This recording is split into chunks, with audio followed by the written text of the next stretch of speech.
Hello, my name is Candace Copeland, and I read The Rape of Nanking by Iris Chang. And before I forget, because I've already made this video before, I read it cover to cover, front to back. I read every page, and I even listened to it on audiobook after I'd read it, just to like get some of the names right and stuff. But okay, so this book is about an event in which the Japanese invaded the Chinese city of Nanking. It starts out with the author talking about how her parents had like just very narrowly escaped this event, and she talked about how her parents just always told her about all the terrible atrocities that happened, because they didn't want her to forget. They didn't want it completely forgotten. They wanted that knowledge to carry on. And as she grew older, she went to like a art presentation at a museum, and it had photos from this event, and she she had already authored a book, and she decided she just was really passionate about discovering this and writing about it. And so she started to do research, and she realized that there was, despite there not being hardly anything publicized on it, there was like a wealth of information and resources that just had not been tapped into yet. And she talks a little bit about in the book about why she thinks that it had been so underrepresented. And when I say underrepresented, like despite like the fact that like over 260,000 people died and were tortured and just terrible things, it was only up till the 1990s, it was only written about one time. So she decides, this is going to be my goal. I want, the truth out there. I want it, I want people to know what happened. And so she starts out with like a little bit of background about Japanese and Chinese culture.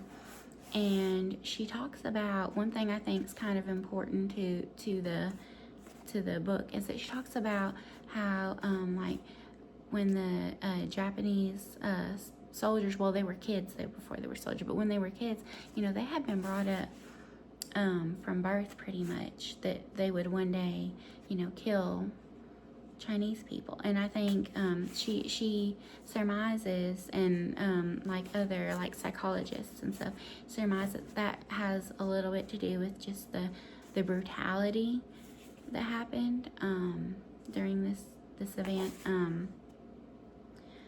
So then she talks about the actual invasion, and it is extremely graphic.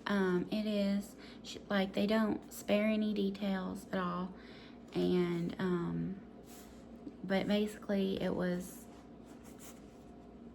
murder and torture and rape, and it was very uncomfortable to read, but I think it was good to read at the same time. But she talks about the invasion of it, and it was just absolutely terrible. The invasion lasted, and I'm getting a little bit out of order with the book, but I think it makes more sense explaining it this way. But the invasion lasted about 6 weeks. Well, it didn't last 6 weeks. The majority of it was during the 6-week period, and that's where 260,000 people died during that 6-week period. And then it calmed down and the Japanese kept control of the city, and there was still terrible things that happened, but it wasn't nothing compared to that first 6 weeks. Like some small semblance, and I think she said it was 1938 when it started to, like, some small semblance of normal life started to kind of come back. And then the invasion lasted, or their grip on that city lasted until the bombing of Hiroshima. And then they all the Japanese went back home. And so then this is probably one of my favorite parts of the book, because up until then it had been like really, I mean, it was good, but it was very, very heavy. And she talks about how in I think it's 1995 was the first time any of the survivors or witnesses or any of them had been interviewed on this topic. Like, it had been just very, very, very silenced on this topic. In 1995, she went and she interviewed several of the key witnesses that you'll read about in the book. But she interviewed this John Robb, and he was a very interesting character because he was actually a Nazi officer, but he had spent his whole life in China, and he had raised his kids in China, and he loved the Chinese people, and he loved the Chinese culture, and he did great humanitarian work. He played a part in saving hundreds of thousands of people, and he actually built like a sanctuary, and it was like his house was a sanctuary, and he had people just like, there was not walking space pretty much on his property, and he the Japanese soldiers respected him because of his Nazi affiliation. But he was really interesting. They kind of compared him to the Schindler's List, the person from the Schindler's List. But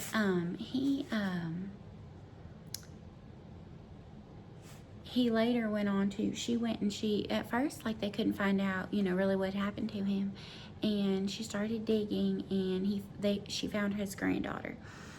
And his granddaughter kind of pointed her in the right direction. And he had actually, what happened after he went back to Germany was that he actually got arrested by the Gestapo, and they took, like, he had a film that had been made, because he had promised the people that he would tell what had happened, like that he would try to seek retribution for them. And so he had he presented it to his party, and they pretty much confiscated the video. They let him have his journal back, and then they pretty much sent him off. Like, they didn't really want him around. And then later on, he actually had a really hard time finding work because of his Nazi affiliation, and his family really fell on hard times. But then I think it was in the 50s. I'm not for sure on that date. I should have looked it up. But he actually went through a trial, and they took away his Nazi affiliation, where he could then actually find work, and things were a little bit better from then on for him. But they took it away because they had so much proof of all the humanitarian work that he did, and so and that was really interesting. And I thought it was interesting how she followed up with all the characters. It was very much like when you see a movie and it's like, where are they now? That's kind of how it felt. And then which I think for my book, depending on what version of the book you get, I don't think it would be the same, but there's a 2011 epilogue, and it talks about, it's her husband, Iris Chang's husband, and he is giving this just very beautiful memoir to his wife. I guess she passed away about 10 years after this book was written.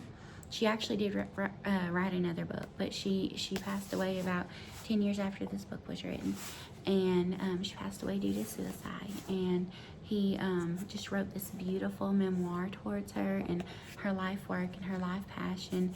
And he even talked a little bit about her death, and what he felt like were contributing factors to that. So as far as my personal review of the book, I would not say I enjoyed the book. I thought it was a wonderful book as far as wonderfully written. I thought it was very engaging. I thought it was a good book, but I would hesitate to say that I enjoyed it just because it was a very uncomfortable book. It was a very heavy book. It was, I cried. I felt kind of sick at my stomach a few times. Like in the middle of the book, there is pictures from the invasion, and they are extremely graphic. Probably the most graphic photos I've ever seen in my life. And I am glad I read it. I am, because I didn't really know anything about it. And that's part of why I chose this book, is because I had heard this event referenced to, and I just kind of I don't know what that is. And then when I seen this on the reading list, I was like, well, this would be a good opportunity to get, to learn about this, And so I picked it, even though I kind of could surmise by the title that it would be an uncomfortable book.